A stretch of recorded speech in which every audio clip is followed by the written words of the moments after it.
Hello दोस्तों, स्वागत है आपका इंस्पायर्ड ग्रंथ ज्ञान चैनल में।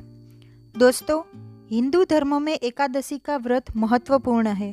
प्रत्येक वर्ष 24 एकादशियाँ होती है। जब अधिक मास या मल मास आता है तब इनकी संख्या बढ़कर 26 हो जाती है। जया एकादशी, जो कि माघ मास के शुक्ल पक्ष की एकादशी तिथि है, इस विषय में भगवान श्री कृष्ण कहते हैं कि माघ एकादशी, जो कि जया एकादशी कहलाती है, वो अत्यंत पूर्णदायी है। इस एकादशी का व्रत करने से व्यक्ति निज योनि जैसे भूत प्रेत पिशाच की योनि से मुक्त हो जाता है। जया एकादशी के दिन सुबह जल्दी उठकर भगवान विष्णु का ध्यान करें और व्रत का संकल्प ले। स्नान ध्यान करने के बाद मंदिर में एक चौकी पर भगवान विष्णु की मूर्ति या तस्वीर की स्थापना करें। साथ में माता लक्ष्मी जी की भी स्थापना करें।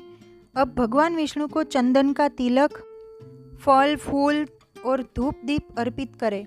इसके बाद श्री विष्णु सहस्त्र नाम और श्री नारायण स्तोत्र का पाठ करें, भगवत गीता का पाठ करें, मंत्रों का जाप करें और व्रत की कथा का पठन करें या श्रवण करें। फिर सारा दिन उपवास रखकर, हो सके तो रात्रि जागरण करके एकादशी के अगले दिन यानी द्वादशी तिथि को ब्राह्मणों को भोजन कराए। अपनी सामर्थ्य के अनुसार उन्हें दान दक्षिणा आदि दे या किसी निर्धन जरूरतमंद व्यक्ति को भी आप दान की सामग्री देकर उसके बाद भोजन ग्रहण कर सकते हैं। भोजन सात्विक होना चाहिए।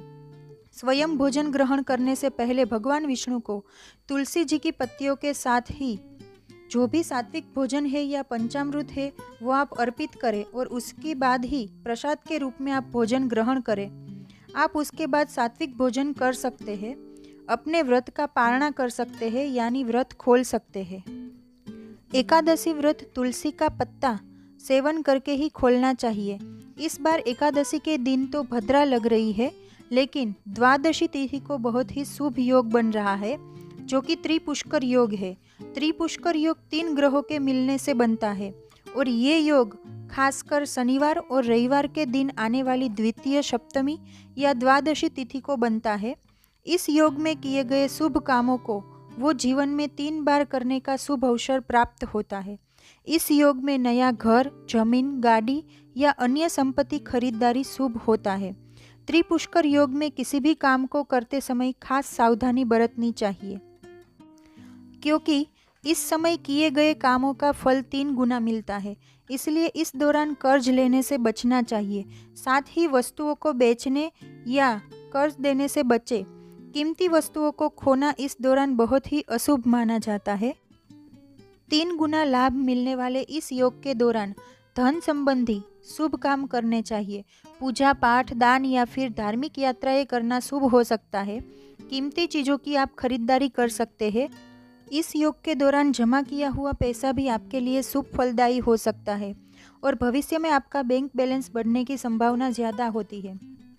और त्रिपुष्कर योग में कभी भी कर्ज लेने से बचना चाहिए, क्योंकि अगर इस योग में कर्ज लिया जाता है तो वो जीवन भर चुकाने में बहुत मुश्किलें आती है।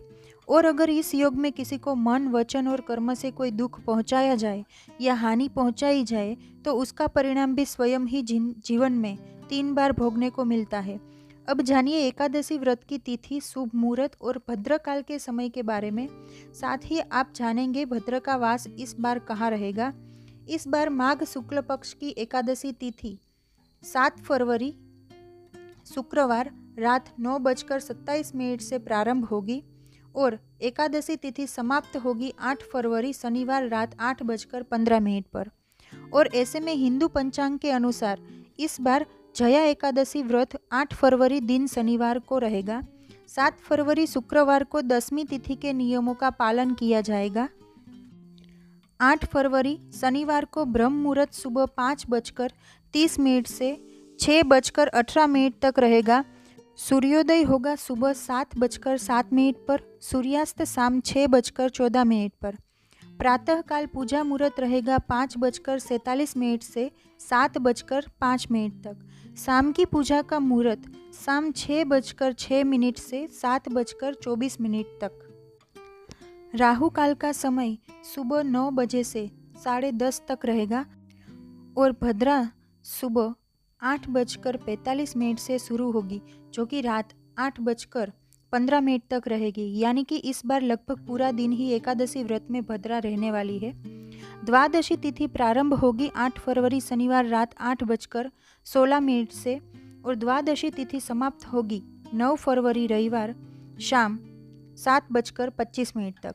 एकादशी व्रत खोला जाएगा यानी पारण किया जाएगा 9 फरवरी 7 मिनट से 8:55 के बीच में।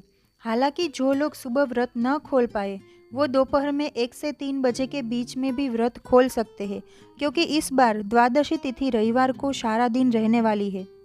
इस बार भद्रा का वास स्वर्ग लोक में रहेगा, इसलिए यहाँ भद्रा पृथ्वी लोक में अशुभ नहीं रहेगी। तो दोस्तों, आज की ये एकादशी की वीडियो अच्छी लगी हो तो कमेंट करना, अपने लोगों के साथ ये वीडियो शेयर करना ताकि ज़्यादा से ज़्यादा लोगों तक ये जानकारी प्राप्त हो। और कृपया मेरे इस चैनल को सब्सक्राइब करना मत भूलें। मिलते हैं एक नई वीडियो के साथ। धन्यवाद।